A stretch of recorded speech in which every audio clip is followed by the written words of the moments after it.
Oh, hello, this is Tak Chung from Walk with Tak. Welcome to my YouTube channel. If you enjoyed this video, please like, subscribe, and share. Please email me at walkwithtak@gmail.com if you have any question regarding this video or any other video that I have posted in the past. If you know of any video that you would like me to make, please let me know. I'm looking forward to hearing from you. In this video, I'm going to demonstrate how to create a complex lo mein dish that contains, in addition to noodles, 5 different kinds of vegetables as well as 2 proteins. This dish is designed to serve 4 people. Right here, first of all, I am using spaghetti noodles for this lo mein dish. This is the demonstration of use a common ingredient for different type of dishes. This spaghetti dish was cooked earlier, used for the regular spaghetti, and then I put them in the refrigerator. Now, before I use the spaghetti noodle, I warm it up slightly, and then I add soy sauce to it. And I also add a little bit of oyster sauce. Furthermore, I'm going to add some of this hot sesame oil. And then last but not the least, I'm going to add some cooking wine. So in addition to this, I also add some of my basic seasoning mix. Together, I'm going to flavor the noodle dish in such a way to provide it a flavor in its own. The next step is to cook the other ingredients, which are the vegetables. I'm going to cook the vegetables separately from the proteins. This way will allow me to focus on cooking the vegetables to the texture that I want. And then I will cook the protein at the end to the texture that I desire as well. First of all, I'm going to use some baby bok choy. I have this in my advanced prepping. To this, I'm going to add some the red cabbage. I'm only add a small amount, which serve as what frequently referred to as a secondary ingredient, whereas the bok choy is the primary ingredient. This is followed by adding some carrot. Again, it is a secondary ingredient. The purpose of this ingredient is to enhance the flavor of the natural primary ingredients by giving it better color, as well as add some distinct texture. I'm going to add a little bit more cooking oil. I start out with as little cooking oil as I possibly can. This will get the wok temperature higher, and it will actually cause some charring of the vegetable, will give it better flavor. But however, in order to prevent it from getting burned, I'm adding some more cooking oil. Now, this technique is very useful because it will allow you to use as little cooking oil as possible. This obviously reduces the amount of calories. After I stir fry this for about 2 or 3 minutes, I add asparagus to the wok.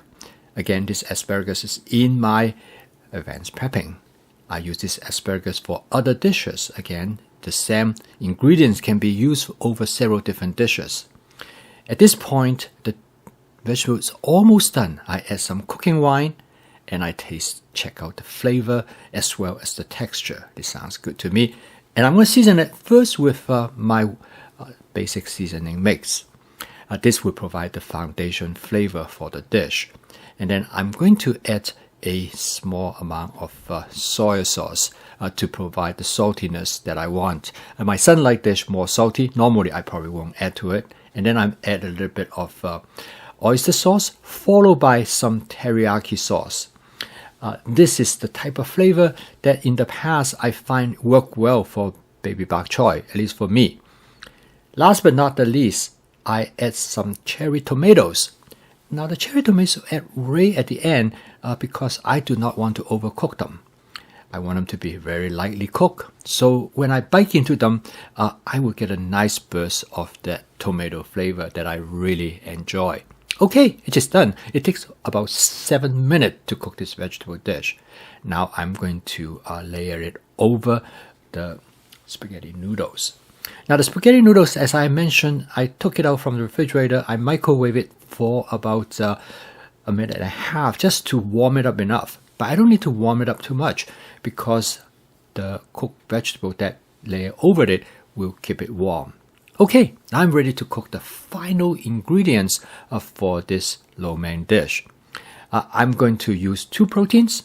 I'm going to use some chicken, which are already in my advanced prepping, and I'm also going to use some pork. Now this is a pork loin. I'm going to coat them both with with cornstarch and together with my basic seasoning mix. This will give them great flavor. I'm going to cook this meat or this protein by using a method known as shallow frying. Basically, I'm going to fry the meat on one side first, and I turn it over to fry the other side. Because of the cornstarch, it will give a really nice texture. The pork that I use is actually a very good, interesting pork. It is a half loin pork. It's relatively inexpensive, and I cut them into thin slices before I coat them with cornstarch.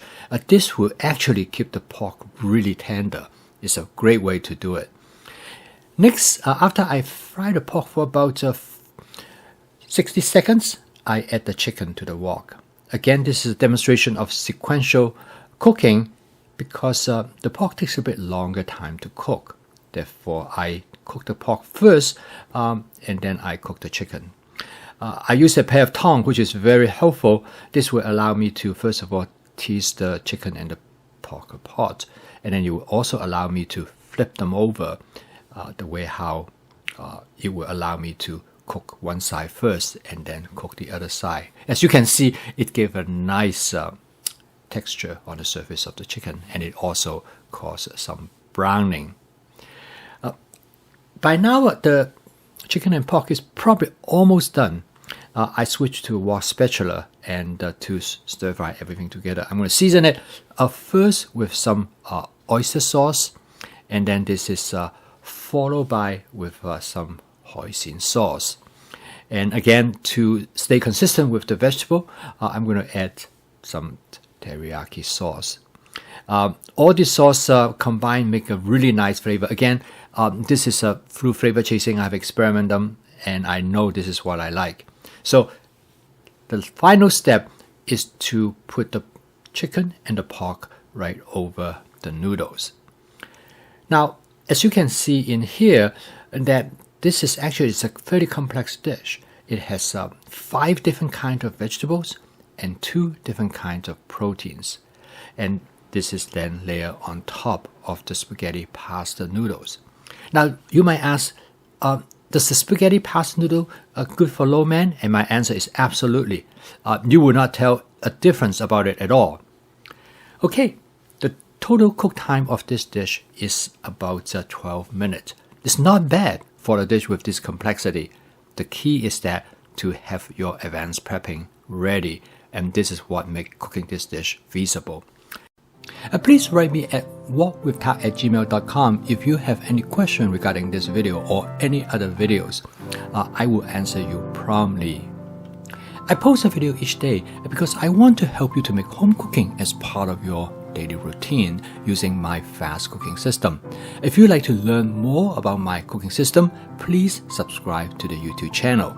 So keep on cooking. I will see you tomorrow.